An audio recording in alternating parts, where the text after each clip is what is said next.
We remember Ashrei Hagafur Shani Yisrael.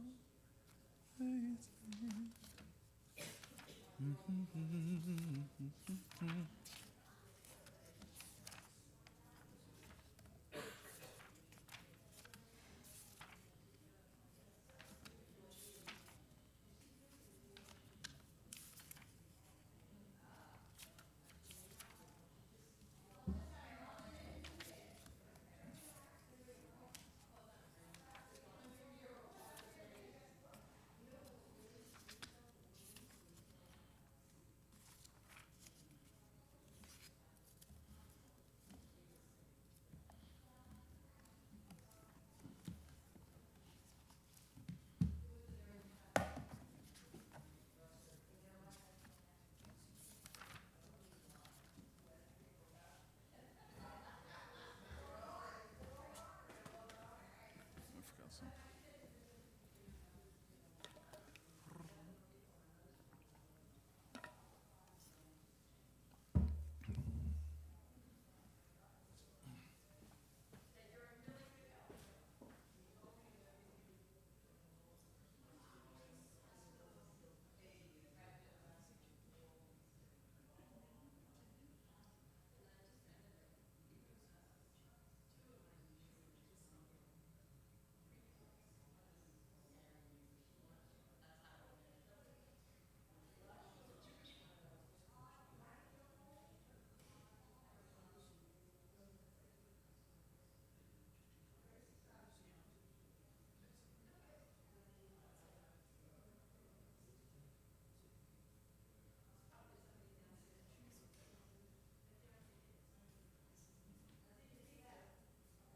Captain Fagan, how are you? Shabbat Shalom. Shabbat Shalom.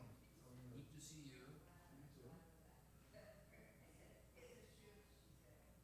My wife's parking the car. She will not park in the parking lot. What's that? She will not park in this parking lot. No.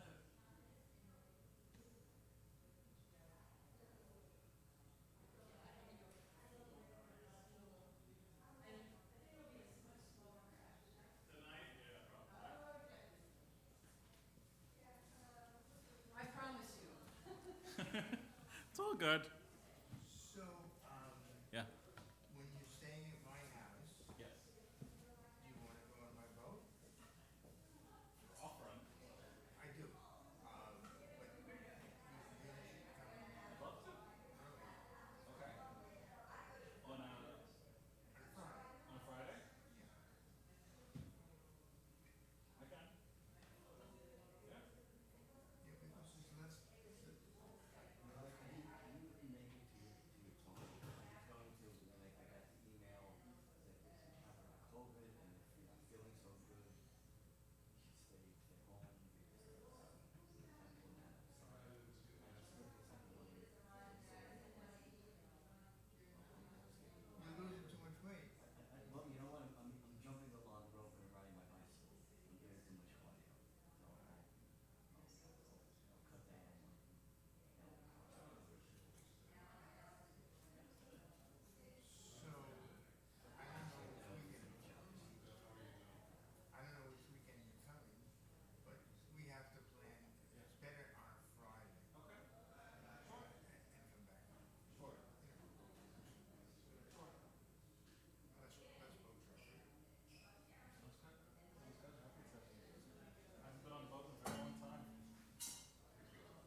No, it's not. It's really not. Not a great situation for No. you know, whatever that may be. Oh, you know what I just realized? Yeah. Oh.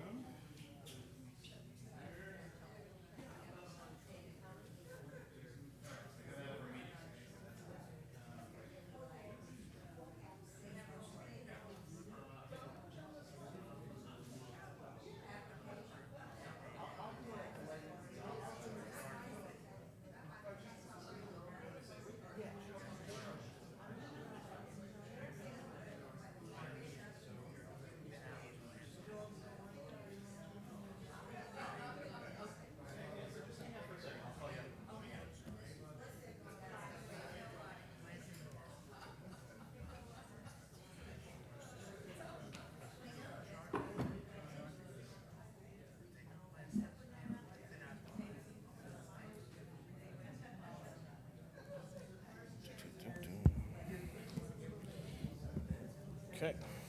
That's good. Test 1 2 1 2. Yes, working? Okay. Yeah. Good.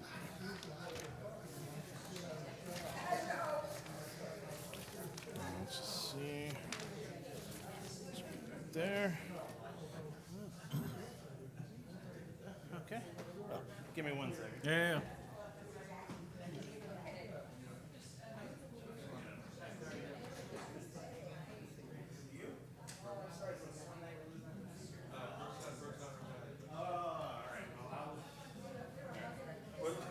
We'll have to take a picture or something at least before you go. Okay. Well, Shabbat Shalom, everyone. Shabbat Shalom. Oh. All right. A little more mellow this week, right? A little more mellow this week. I think we can appreciate a little bit of mellowness. How you doing, Cantor? I'm doing well. How are you? I'm doing great. I'm doing great. Very excited for us to be back together to celebrate Shabbat. I think we have a closing or opening song? Yes. We'll begin with the Nigun. Okay, good. We're going to follow you.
Shabbat Shalom again. Shabbat Shalom. We'll invite up Adrian Fierman now, who are going to help us to light and bless our Shabbat candles on page 120. And again, we'll continue to light our 2 sets of candles, one for us here in Sag Harbor and one for the hostages, who we hope soon will be able to light again for themselves. And we start by lighting. And we're on page 120, just at the very bottom of the page. Well, actually, it's much better than it used to be.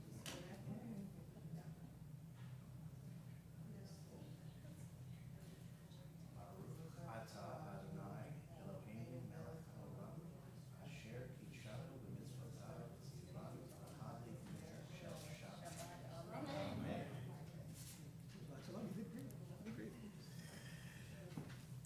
Turn now in our Sidurim and our prayer books to page 130 as we join Cantor Will. Very top of the page, again, page 130. Lechu neranena, lechu neranena, lechu neranena, l'Adonai. Lechu neranena, lechu neranena, lechu neranena, l'Adonai. Naria, naria, litzur ishenu nekad mafanav v'todah. Naria, naria, litzur ishenu bizmirot naria lo. Lechu neranena, lechu neranena, lechu neranena, l'Adonai. Lechu neranena, lechu neranena, lechu neranena, l'Adonai. We'll turn now to page 131, Psalm 96. Shiru l'Adonai, shir chadash, shiru l'Adonai kol haaretz, shiru l'Adonai baruch shemo, basru meyom leyom yeshuato, safru v'goyim kevodo bechol ha'amim niflotav, ki gadol Adonai, umhulal meod, norahu,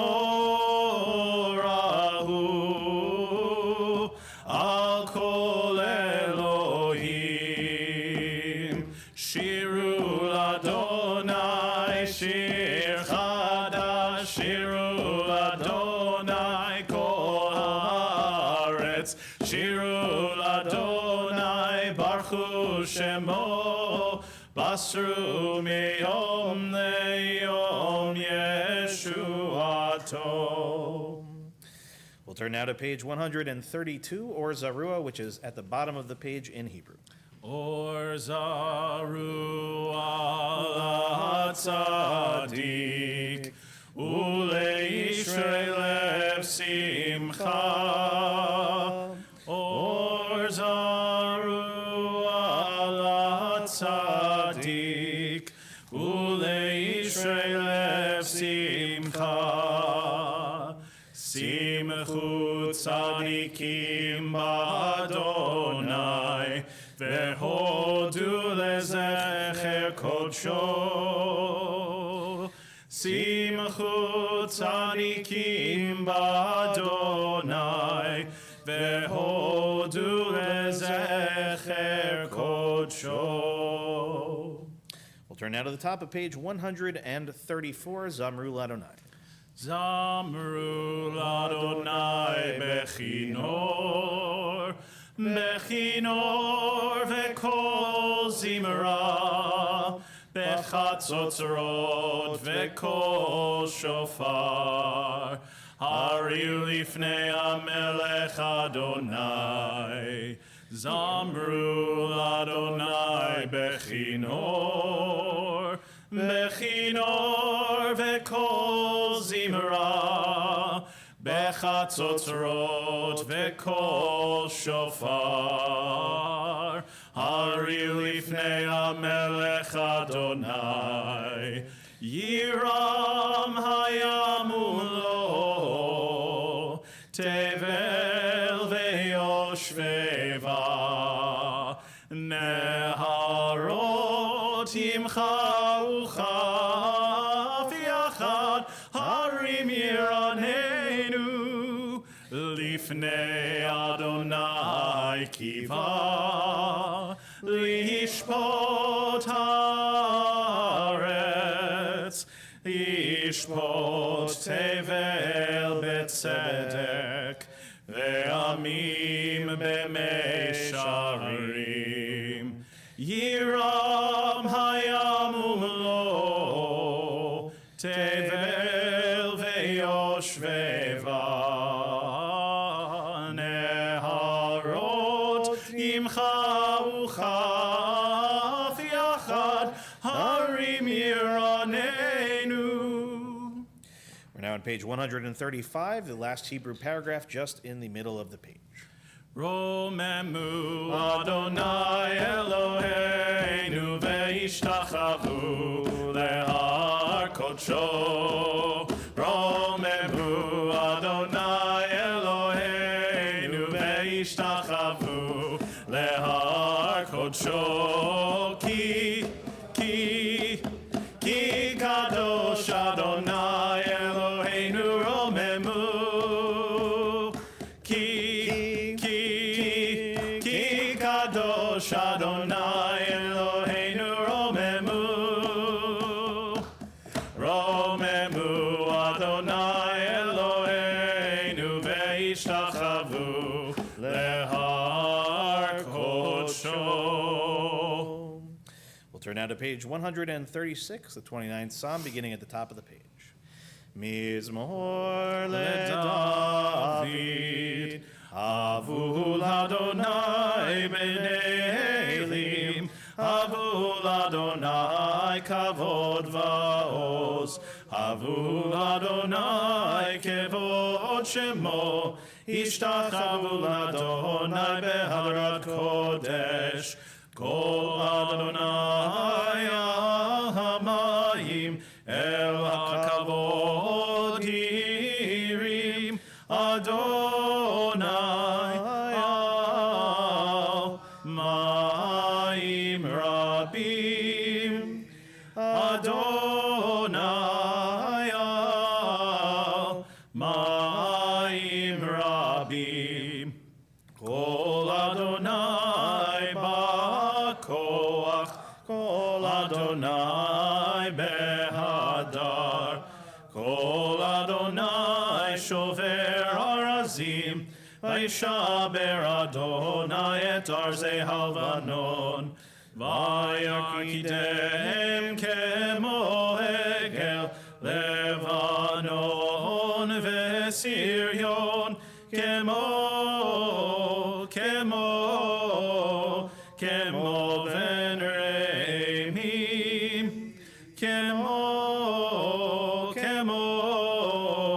kemo ben reimim. Kol Adonai chotzev avotesh, Kol Adonai yachil midbar, Yachil Adonai midbar kadesh, Kol Adonai echolel ayalot, Vayechesov yeharot, Uvechalo kulo merkavod, kulo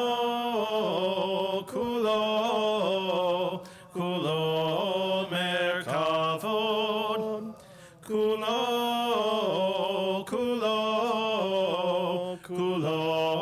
merkavod.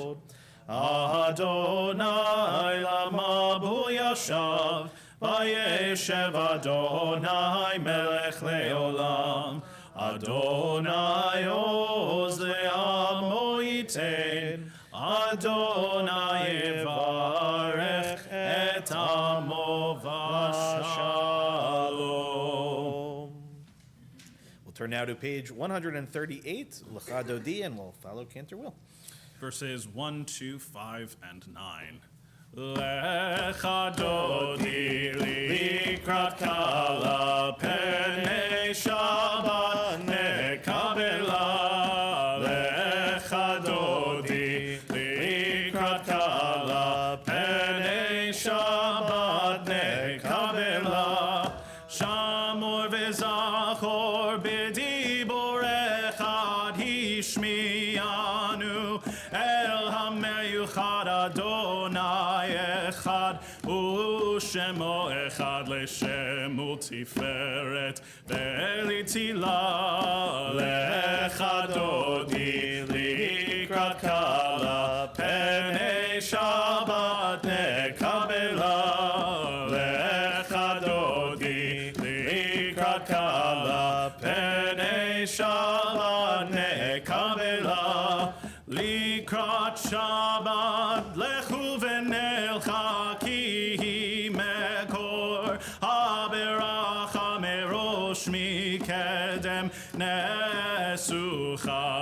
סוף מעשה במחשבה תחילה לך דודי לקראת קלה פני שבת נקבלה לך דודי לקראת קלה פני שבת נקבלה התעוררי כי באורך קומי אורי שיר דברי כבוד אדוני עלייך נגלה לך דודי לקראת קלה עיני שבת נקבלה לך דודי לקראת קלה פני שבת נקבלה בואי ושלום עטרת בעלה גם בשמחה ובצולתוך אמוני עם סגולה בואי חלה לך דודי לקראת קלה פני שבת נקבלה לך דודי לקראת קלה פני שבת נקבלה. We'll turn now to page 140, Tzadik Katamar, which is the Hebrew just where it indents in the middle of the page. Tzadik Katamar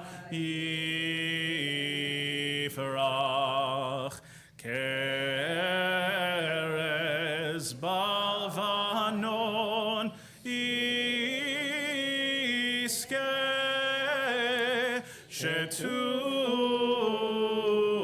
Shetulim Bevet Adonai Bechatzrot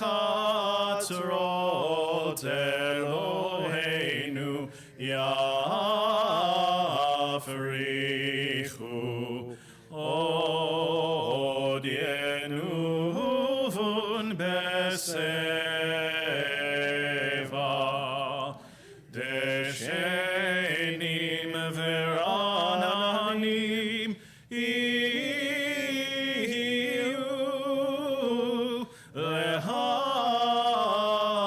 Lehagid Ki Ashar Adonai Tzuri Velo Avlatabo. Now rise in body or spirit for the Chatzi Kaddish on page 144 and remain standing again in body or in spirit for the Baruch Hu on the next page. Yitkadal v'yitkadash shemei Rabbah Amen. ve'alma divrach tirutei v'yamlich malchutei b'chayechon uvyomechon uv'chayei dechol beit Yisrael ba'gala ובזמן קריב ויאמרו Amen. Yesh merabah mevarach le'alam le'almei almaya yitbarach. יתברך וישתבח ויתבר ויתרום ויתנשא ויתהדר ויתעלה ויתהלל שמי דקודשה בריחו לילה מן כל ברכתה ושירתה תושבחתה ונחמתה תמירן בעלמה ויאמרו אמן. ברכו את אדוני המבורך ברוך אדוני המבורך לעולם ועד. ברוך אדוני המבורך לעולם ועד. Please be seated. We'll turn now to page 148 and we'll read together in English towards the bottom of the page. Blessed are you, Adonai, our God, ruler of the universe, who speaks the evening into being. skillfully opens the gates, thoughtfully alters the time and changes the seasons, and arranges the stars in their heavenly courses according to plan. You are creator of day and night, rolling light away from darkness and darkness from light, transforming day into night and distinguishing one from the other. Adonai Tzvaot is your name. Ever-living God, may you reign continually over us into eternity. Blessed are you, Adonai, brings on evening. U'ma'avir yom u'mevi layla, u'mavdil ben yom u'ben layla, Adonai Tzvaot shemo. El chai v'kayam tamid yimloch aleinu le'olam va'ed, Baruch atah Adonai, Amahari v'aravim. Let's read together now on the top of page 151 in English. As you taught Torah to those whose names I bear, teach me Torah too. Its mystery beckons, yet I struggle with its truth. You meant Torah for me. Did you mean the struggle for me too? Don't let me struggle alone. Help me to understand, to be wise, to listen, to know. Lead me into the mystery. Ki ehem chayinu be'orech yameinu, uvahem nege yomam v'layla, v'avatcha tasir mimenu li'olamim, Baruch atah Adonai, ohev amo Yisrael. Shema Yisrael, Adonai Eloheinu, Adonai Echad. Please join us on page 154. Ve'ahavta et Adonai Elohecha, b'chol levavcha v'chol nafshecha, u'v'chol me'otecha, ve'hayu ha'varim ha'ele, asher anochi metzavecha, hayom al lavecha, v'shinantam levanecha, v'dibarta bam, b'shivtecha v'beitecha, u'v'lechtecha b'derech, u'shochbecha u'kumecha, u'kshartam leot ayadecha, ve'hayu letotafot beinecha, וכתבתם המזוזות ביתך ובשעריך, למען תזכרו ועשיתם את כל מצוותיי, והייתם קדושים לאלוהיכם. אני אדוני אלוהיכם, אשר הוצאתי אתכם מארץ מצרים, להיות לכם אלוהים. Ani Adonai Elohechem. Adonai Elohechem Emet. Let's read together on the top of page 157. Standing on the parted shores of history, we believe what was thought before ever we stood at Sinai's foot, that wherever we go it is eternally Egypt, that there is a better place, a promised land, that the winding way to that promise passes through the wilderness, that there is no way to get from here to there except by joining hands and marching together. As we turn to Micha Mocha on the top of page 158. מי כמוך באלים אדוני, מי כמוך נדר בקודש, נורא תהילות אוסף אלה, נורא תהילות אוסף אלה. מלכותך ראו בניך, בוקע ים לפני משה ומרים, זה עלינו ואמרו, זה עלינו ואמרו, אדוני ימלוך לעולם ועד, אדוני ימלוך לעולם ועד. ונאמר כי פד אדוני את יעקב, וגלו מיד חזק ממנו, Baruch atah Adonai, Ga'al Yisrael. Amen. Let there be love and understanding among us. Let peace and friendship be our shelter from life's storms. Adonai, help us to walk with good companions, to live with hope in our hearts and eternity in our thoughts, that that we may lie down in peace and rise up, waiting to do your will. Hashkivenu is on the top of page 160. Hashkivenu Adonai Eloheinu leshalom ve'hamidenu shomreinu lechaim. Hashkivenu Adonai Eloheinu leshalom ve'hamidenu shomreinu lechaim. Ushrot Seitenu Uvoenu Lechaim Ulshalom Me'ata ve'ad olam. Hashkivenu Adonai Eloheinu leshalom ve'hamidenu shomreinu lechaim. Blessed are you, Adonai, guardian of Israel, whose shelter of peace is spread over us, over all your people Israel, and over Yerushalayim. Amen. We'll turn now to page 162, Vishameru at the very top of the page. V'shameru v'nei Yisrael et ha-Shabbat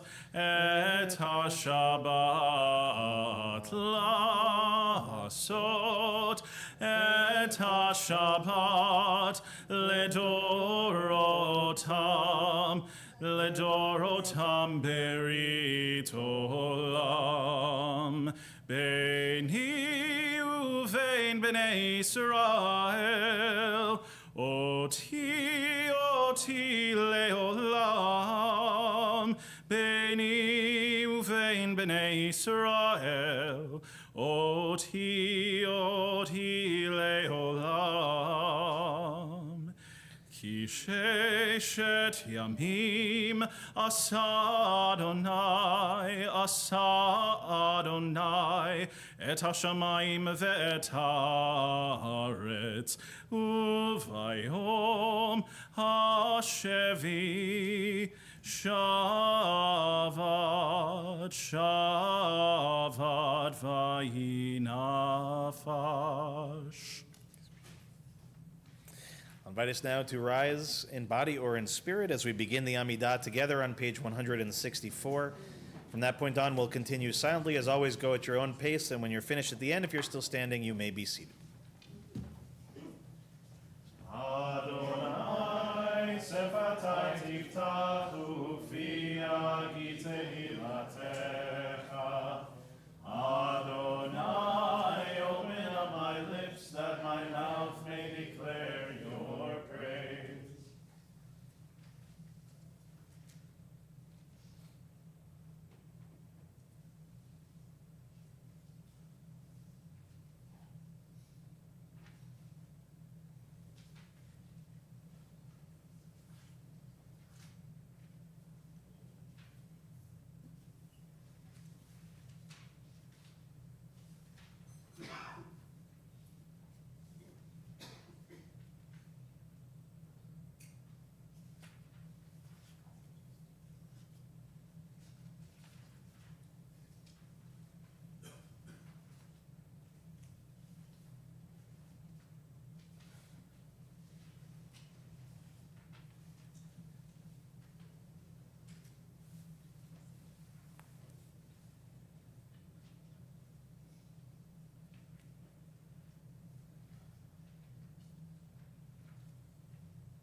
Oseh shalom bimromav, hu yaser shalom aleinu,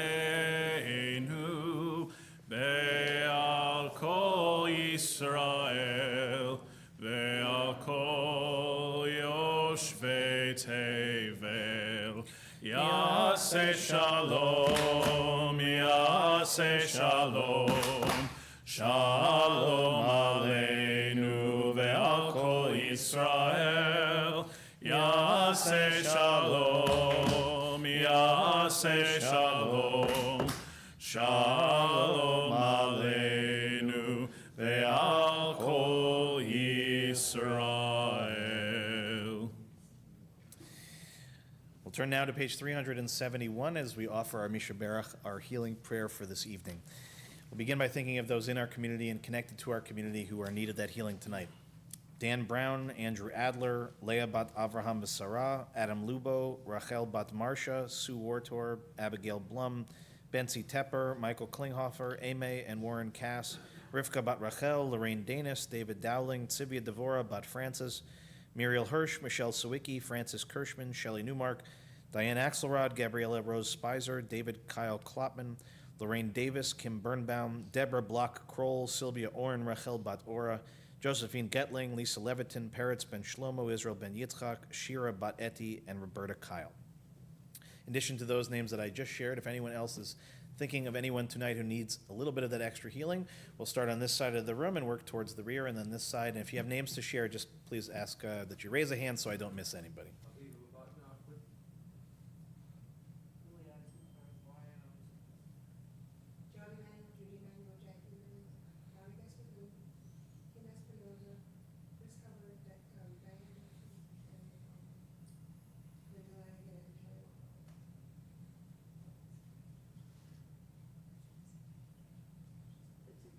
Family, John Graham, Diane Schwartz, Shelley, Maureen, Kenny, Mario, Henry Rodman, Lee Judith, Frank Ryan, Judy Lipton, Warren, Noreen Broden, Nietzsche, and Brooke. Richard Hackman.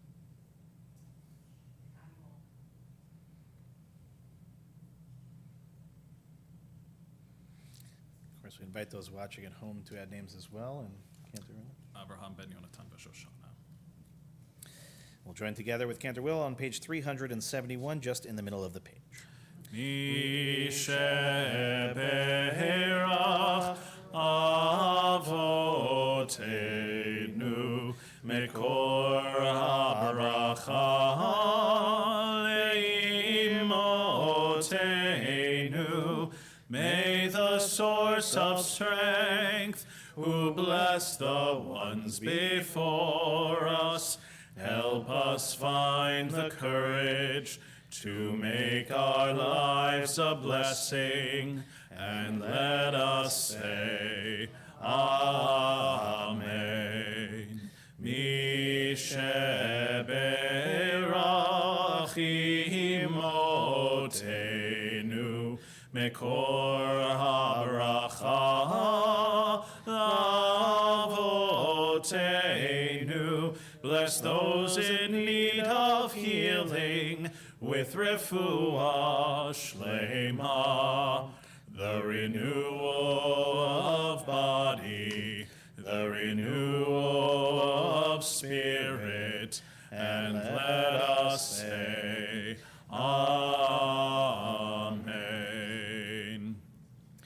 Now for our prayer for Israel in time of war. Eloheinu v'Elohei Avotenu, our God and God of our ancestors, you know that the Jewish people are one nation with one heart, and now that heart is broken. O healer of broken hearts, binder of their wounds, be with our brothers and sisters who have been taken captive and with the families of the victims. Watch over the hostages, break their bonds, and bring them out from darkness to light. Proclaim release to the captives, liberation to the imprisoned. Comfort the families, bring them under the shelter of your wings. Bring complete healing of body and spirit to all of the wounded, bind up our wounds, and grant us healing.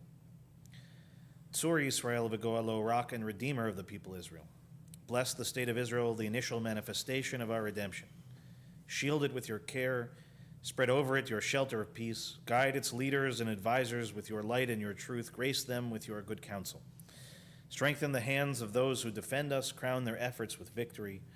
Bless the land with peace, its inhabitants with lasting joy. Shomer Yisrael, guardian of Israel. Strengthen and bless the defenders of Israel who stand guard on the land, in the air, and on the sea. May we see the promise of the psalmist realized. You turned my mourning into dancing, my sackcloth into robes of joy. God protect, preserve, and restore peace and well-being to Israel, your people, and together we say, Amen. Shabbat Shalom, everyone. So this is one of those weeks where there was no shortage of things happening in the world to talk about. I'm not going to talk about any of them directly, but I think you will understand that a lot of what I plan to share with you tonight is, certainly connected to some of those things. I will just say that there was one thing that I saw which struck me as absurd, but at the beginning of the Olympics, and this being Parshat Pinchas, if those that know the story of Pinchas, involves a throwing of a spear, and so some rabbis were going to talk about the connection between that and javelin, and that struck me as just completely wrong on every conceivable level.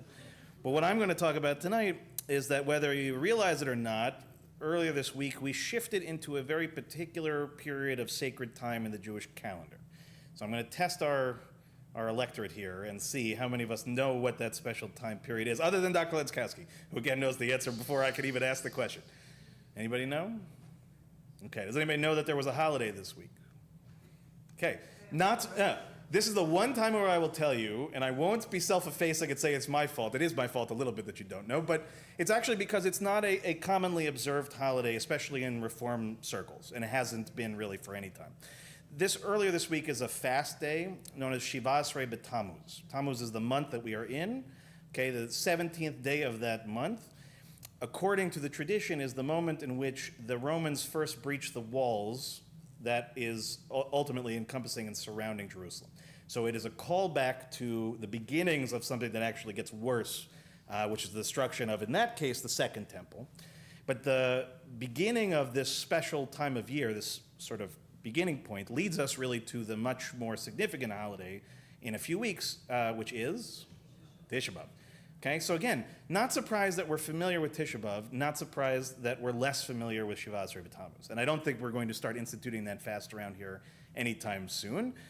But this period of time, these 3 weeks, become a very distinct set of time. And if you are, again, growing up in more traditional environments or you're in the land of Israel, a lot of your life changes quite dramatically in these 3 weeks because they are treated in effect almost like a reverse system for grief when we lose somebody that we love, right? We have the Shiva period, the first 7 days that are the most intense, and then the Shloshim period of 30 days where things are still very intense, but we start to slowly kind of do more and more normal things.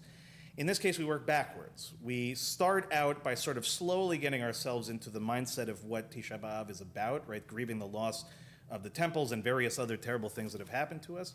And then it gets more intense as we get closer to the date as opposed to further away from it.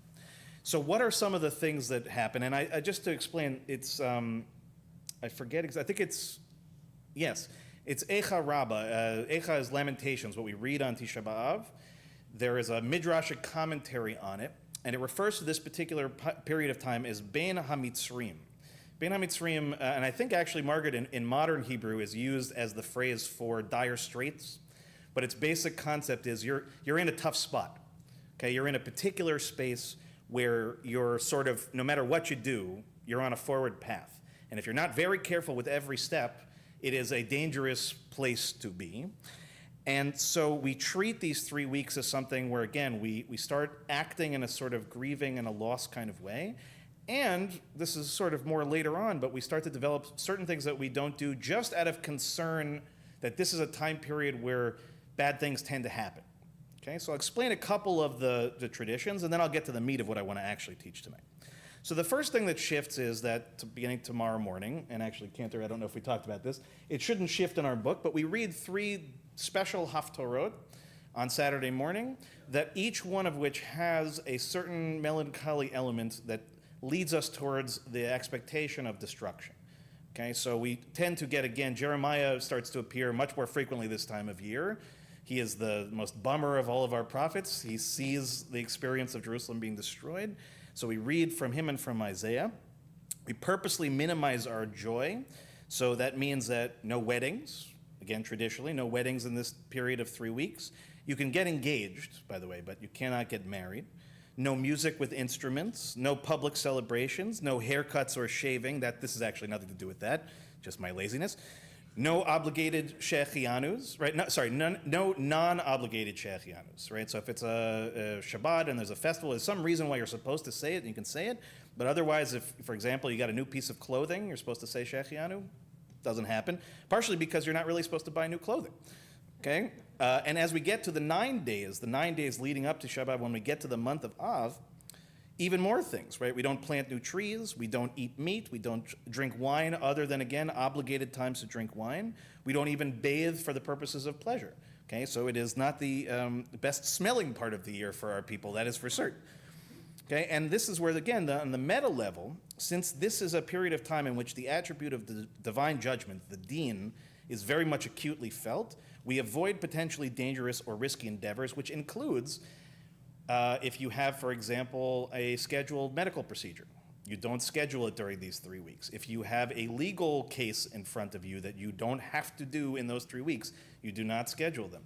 All of these things are sort of, some of them may be Bubba mice, right? They might be, old tales, but they are serious. And if you are in a traditional environment, every one of these things is treated seriously. And if you violate them, even the ones that are a little bit more open, you are in effect, right, inviting the ayin hara, this sort of terrible potential that might fall. Okay. Now here I want to get to the real crux of what I want to teach you. That's all important information, but something else. There's a common Hasidic practice that when we are in these 3 weeks, that we are meant to study as one of the things that we do during this time. And in particular, we're supposed to study the sections that deal with the building of the Mishkan, which was the sort of proto-version of the temple, and then studying the building of the temple itself, how it functions, etc. So in the traditional Orthodox world right now, beginning for the next several weeks, this will become a daily practice for most people, studying all the way, again, from the beginning conversations in Leviticus, all the way through the most complex pieces of our Talmudic and halachic discourse related to the temple. And the reason why is there is a back and forth between Ezekiel and God at a certain point, in which Ezekiel, remember, is a prophet prophesying in the exile, right? He's in Babylonia, he's with the Jews who've already been exiled after the destruction of the first temple. So Ezekiel says to God, Master of the universe, why are you telling me to go and tell Israel the form of the house? In other words, how to build the temple. They are now in exile in the land of our enemies. Is there anything that they can do about it? Let them be until they return from exile, and then I will go and inform them. So in other words, he says, it's kind of a zetz, right, to tell a whole bunch of people who have been exiled, here are the instructions for going back and building the temple. Right? It feels inappropriate to Ezekiel. So God answers and says, should the construction of my house be ignored because my children are in exile? The study of the Torah's design of the Holy Temple can be equated to its construction. So go tell them to study the form of the temple, and I will consider it as if they actually built it. Okay, so the concept here is, not only are you going to study, but you're going to study this one particular thing, and even if you can't actually build it, studying about its building to God is as if you've built it yourself. So this was sort of the thing that Jews in exile held onto in generations in which, again, the idea of building a third temple was certainly not a possibility. Now, I will say at the outset, this is not my particular theology. Okay? I'm not interested in building the third temple.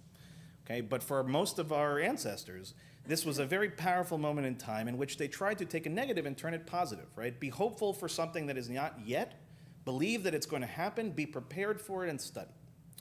Okay? Now, me, to be a contrarian, I'm going to suggest we do the exact opposite. Exact opposite. This year, not always, but this year. And I think that actually we are better off spending these 3 weeks considering and studying why it was that the temples were destroyed, not planning ultimately for their rebuilding. So I want to share with you a section from Sechet Yoma, from a section of the Talmud which primarily deals with Yom Kippur, but in this case gets into a tangential conversation, as the rabbis are known to do, about why bad things happen.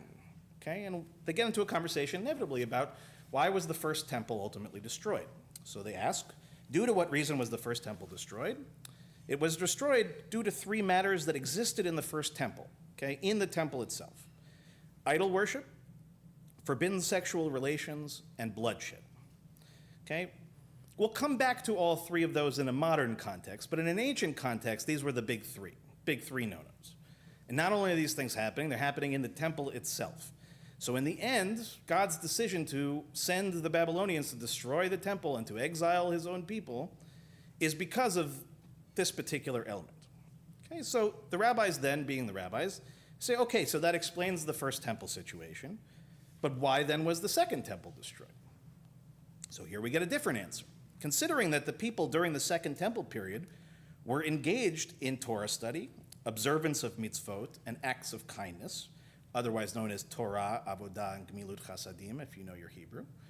Okay, so the second temple generation, they're known for doing all these good things, and that they did not perform the sinful acts that were performed in the first temple. Why was the second temple destroyed? It was destroyed due to the fact that there was a phrase in Hebrew, sinat chinam.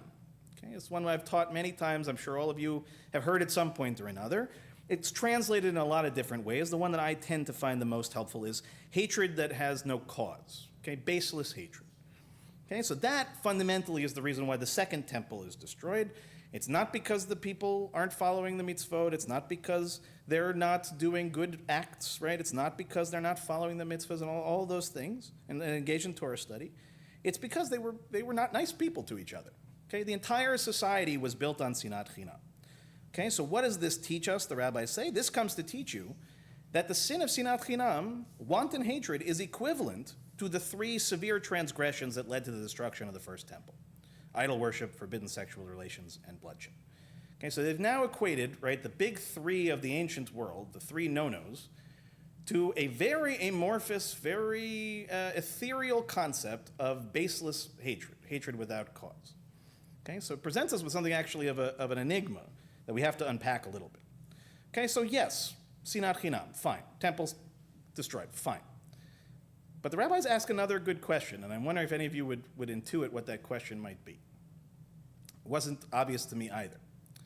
So they ask the question, they say, in the first temple era, was there really no sinat chinam? Was there really no baseless hatred? Were they somehow or another a generation that somehow or another was doing all these terrible things and yet didn't have this as part of their culture, of their society? Doesn't make sense. So to answer it, they quote from Ezekiel, and it says, "Isn't it written, 'Cry and wail, Son of man, for this will befall my people. This will befall all the princes of Israel.'" That last phrase is what matters. Okay? So it's not that sinat chinam doesn't exist in that generation, but the rabbis add, that behavior was found only among the Nesi'ei Israel, the princes of Israel. In other words, only amongst the highest echelon, and I'm not talking about the highest echelon in terms of sort of stature, or wealth, but the highest echelon in terms of leadership. Okay, the Nesi'ei Israel were in essence, the tribal leaders of each of the 12 tribes, the most significant leaders at that point in time. So it wasn't everybody that was engaging in sinat chinam, it was the leadership and the leadership only. Okay, it was only the leaders, it says, of the nation who harbored baseless hatred for each other. People of the nation as a whole did not hate one another. And furthermore, it was Rabbi Yochanan and Rabbi Elazar who both said, in the case of the former, the people in the first temple era whose sin was exposed, in other words, it was brought to light by God, and no attempt was made to disguise their conduct, the end of their punishment was exposed and known, and the prophet informed them that they would return to their land in 70 years. So this refers to the fact that in the first case, the first temple is destroyed. They're told, you're going to be exiled, but you're going to return, and you're going to return actually in really what is, almost 2 generations. It's not so far in the future. They know what's coming because the sin, the fault that led to it is known. It can be dealt with. Okay, but the latter, in the second temple era, whose sin was not exposed, it wasn't so obvious. Rather, they attempted to disguise their conduct. And so the end of their punishment was not exposed. In other words, during the period of sinat chinam, people were, again, acting terribly within their own hearts. Right? Their behavior was such that it wasn't as evident, it wasn't as obvious, and it was much more widespread. And so as a result of it, the punishment was not the same. The exile was not predetermined. It wasn't 70 years. They weren't given a sense we're coming back anytime soon. It was a complete exile with an open-ended nature. And the reason why it was so much worse was, again, because of the fact that people were acting outwardly in a certain way and acting inwardly in another. And so the problem itself was much more challenging, right? It's one thing when it's just the leadership behaving one kind of way, you can replace the leadership. But when the rot has gotten into each and every individual, it is not so easily solved. And so the punishment of exile is both a punishment and a period of time of consideration, of careful consideration, of what got us into this situation in the first place, and how are we going to act differently in the future. Now, what do we learn from these texts? I think a few very important things, as I said, especially in these 3 weeks, to consider. One, and this is the hardest one, I think, for any of us to, especially these days, to want to even consider the possibility of. But if you study the Torah, if you study the rabbis, you will come to the same conclusion each and every time, that our presence in our sacred land is conditional, that our behavior ultimately determines our access to that sacred land. And I'm sorry if you want to argue it a different way, sorry. It's not the way that it is. Not in the Torah, not with the rabbis, not at any point. Our access to the land is always conditional on our behavior. In every generation, that is the reality. And if that isn't striking you right now, we need to consider that possibility. God forbid. Second, idolatry, right? As I said earlier, those early ones that feels very distant, we can understand them in a more contemporary sense if we think a little bit more. Right? Idolatry for us these days doesn't mean building a golden calf here and bowing down to it. But you better believe that every day we are confronted with various kinds of idols, things that we find ways to worship both intently and oftentimes without even realizing that's what we are doing. Sexual immorality, the immorality of the ancient time is not the immorality of today. But I think if we understand it as a violation of the sacredness of the vessels bestowed to us by God, especially in those most intimate moments, we can understand why it is such a terrible offense. And ultimately, bloodshed, the wanton killing beyond justification. The bloodshed there is not talking about justified killing, it's talking about the description the rabbis actually give is of one of the kings of Israel who was known to be such a bloodthirsty person that the blood literally flowed across all of Jerusalem. That's literally the text that is used by the rabbis to explain what they mean by that. And ultimately speaking, right, they can cause exile, but so does, as we learned, sinat chinam. It doesn't have to be any of those big three. If it's even just this baseless hatred, that baseless hatred is usually the beginning point of where all of the other things eventually come to us. Third, sinat chinam is possible from leaders, as it is from followers, but as in most cases that we know outside of this context. The former, right, the leaders, is often the beginning source of sinat chinam, before eventually everyone falls to it. And this is a warning of our Torah, of our rabbis of God, multiple times, to be very careful about who we choose to be our leaders and who sometimes our leaders are thrust upon us. And when we think about them and how they behave, we can ask ourselves a simple and fundamental question. Is the person in the leadership position instilling within me a sense of sinat chinam, a hatred that I don't have any other way of explaining? And if the answer is yes, our tradition tells us not just to be cautious of, but to distance ourselves from as severely and significantly as we can. And lastly, and I think this is really key, okay, when sinat chinam is hidden from sight, as is much more dangerous, when we hold hatred inside our hearts, ultimately the pain of it all is attenuated, it's stretched out, since we can't address it head on. And I think this is the thing that we can all fall into, forgetting all the political, stuff and all this. Forget all that for a second. Just think about your day-to-day experience as a human being. Okay? When hatred gets inside your heart, when you start obsessing and thinking about someone or something that you hate, it rots you from the inside. It will steal everything from you. It will cause you to do things you would never otherwise do, and it will cause you ultimately not to question the things that you are obligated to question according to our tradition. So be very cautious and be very careful and be very in tune this 3 weeks in particular, of what sinat chinam may exist within you, within us, within all of us. And to understand that these 3 weeks, again, are sacred time, they are unique time in our tradition. Generally speaking, Judaism is one to tell you, don't stay in grief for any longer than you are meant to. Okay, work through the grief and continue to find your way back into life. Here we work again in something of a reverse. We place ourselves for 3 weeks into an increasing amount of discomfort, with the world in which we live, with the history of our people and the struggles that they have ultimately gone through. And while I admire and appreciate the positive instruction of using this time period to study about the building of the Mishkan, one of the better moments in our history where we came together as a people and built something beautiful, I think right now, as I said, from my perspective and just from myself, I am going to spend these 3 weeks in a different kind of contemplation.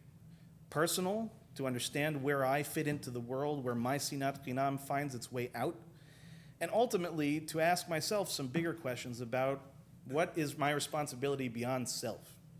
What is my responsibility in these conversations that we all share in the world that we are all struggling to hold together?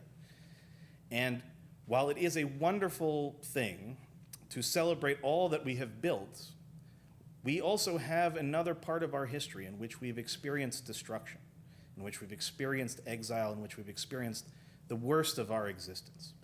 But in all of those instances, if we believe in the theology of our people and the history of our people and how it has played out, our time in exile, our time in destruction was not punitive.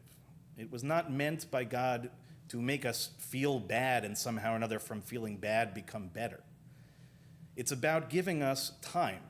It's about giving us a certain amount of distance to allow us a certain amount of perspective to change the behaviors that are so deeply embedded that we can't even see them ourselves.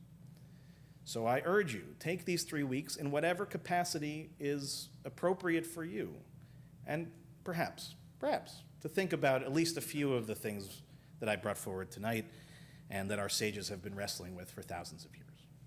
With that, I wish you all a Shabbat Shalom. As Cantor Will joins us back on the bima, I'll invite us to rise as we turn to page 586 at the very bottom of the page, Aleinu L'Shabbat.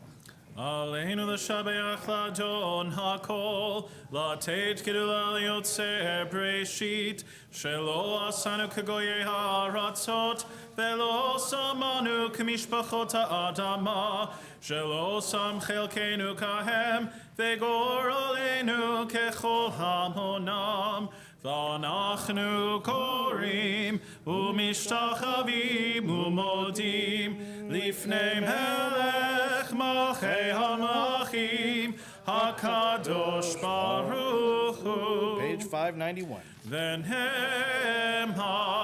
v'haya Adonai lemelech al kol haaretz, bayom hahu, yeh Adonai echad, u'shemo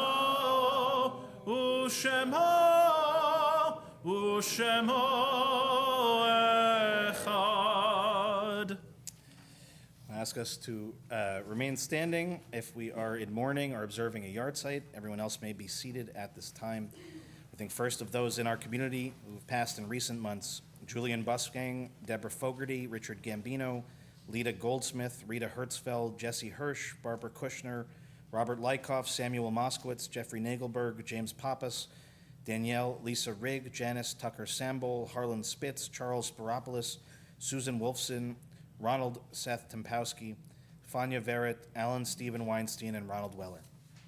We also marked the yard sites that occurred during the last week for Albert Bookstaver, Cecile Busgang, Rose Schwatzky, David Davis, E.L. Doctorow, Rose Doctorow, Louis Dornfeld, Russ Fearman, Lynn Friedman, Ruth Gold, Ralph Goldblatt, Max Goldman, Dr. Sam Gould, Adele Heyman, Sylvia Horowitz, Ann Giroux, Samuel Kutash, Meyer Levine, Moreno Harav, Rabbi George B. Lieberman, Honey Linden, Dora Miller, Dr. Martin Protel, Mickey Ritvo, Arlene Rosenberg, Louis Rubin, Frida Basha Radinsky, Howard Schreier, Doris Solomon, Henry Spitz, Esther Shapiro Weinberg, Lillian Wolgemuth, and Faye Zaltis. In addition to those names that I've just shared, if we're saying Kaddish for anyone we didn't mention, you're welcome to share their names if you'd like. My mom, Esther Gitzel, Sarah. Anne Marie. Manny Whittick and Manny Whittick and Harvey Chapman. Barbara Rustin, my mother. And Dolores Newberry. invite those watching at home if there are any names to add. Cantor Will, anyone?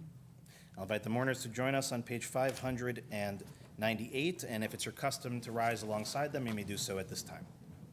Yitkadal v'yitkadash shemei Rabbah. Amen. Be'alma divra chirutei v'yamlich malchutei.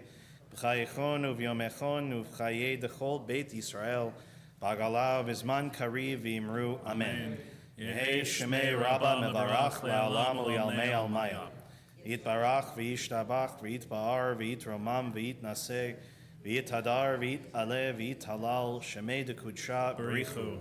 Leila min kol birchata v'shirata tushbechata v'nechemata da'amiran be'alma v'imru. Amen. Yehei shalama rabba min shemaya v'chaim aleinu v'al kol Yisrael v'imru. Amen. Oseh shalom b'mromav hu yaseh shalom aleinu v'al kol Yisrael v'imru. Amen. Amen. Zichronam livracha, may every one of their memories be for a blessing.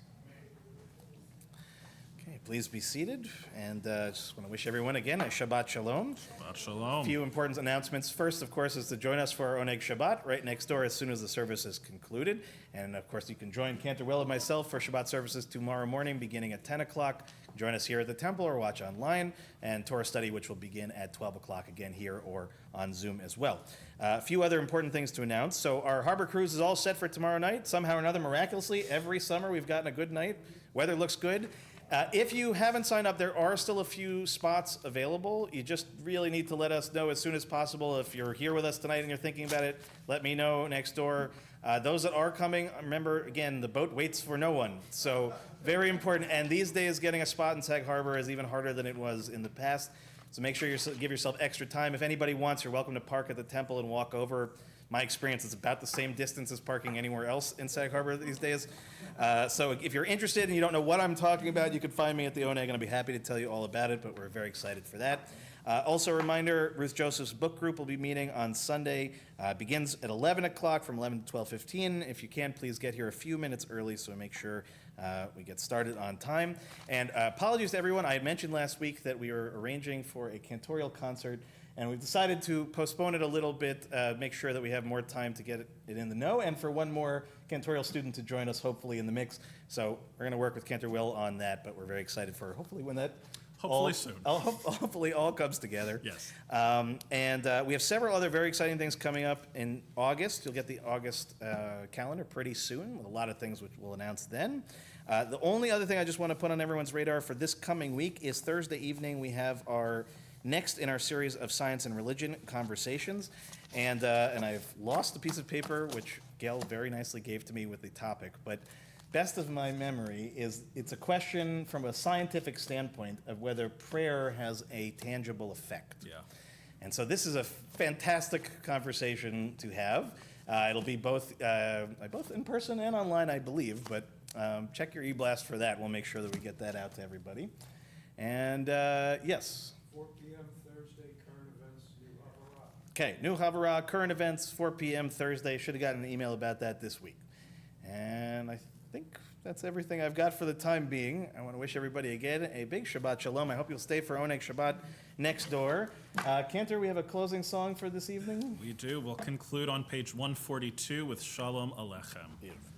Shalom Aleichem, Malachei Hasharet, Malachei Elyon, Mi Melech Malchei HaMelachim HaKadosh Baruch Hu, Boachem Leshalom, Malachei Hashalom, Malachei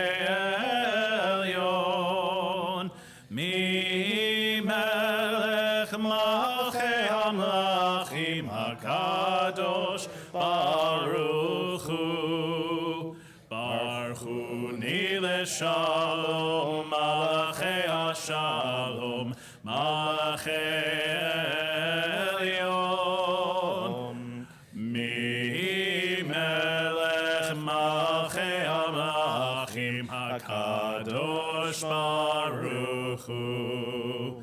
Tzedchem leshalom, malachei hashalom, malachei elyon.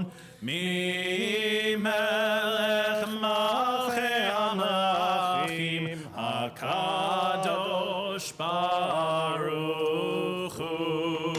Please rise for Kiddush, page 123. Baruch atah Adonai Eloheinu melech haolam morei peri hagafen. Baruch atah Adonai Eloheinu melech haolam asher kitshanu b'mitzvotav v'ratzavanu v'shabahat kodsho b'ahava uvratzon inchilanu zikaron lemaseh v'reishit ki hu yom techila lemikrae kodesh Zecher letziat Mitzrayim Kivanu facharta Ve'otanu kidashta Mikol ha'amim Ve'shabat kodshecha Be'ava uv'ratzon Imchaltanu Baruch atah Adonai Mekadesh HaShabbat. Amen. L'chaim. Chaim to all of you. Baruch atah Adonai Eloheinu melech haolam hamahotzi lechem min haaretz. Amen. Shabbat shalom, everyone. Please come next door. Shabbat. Thank you, Georgie.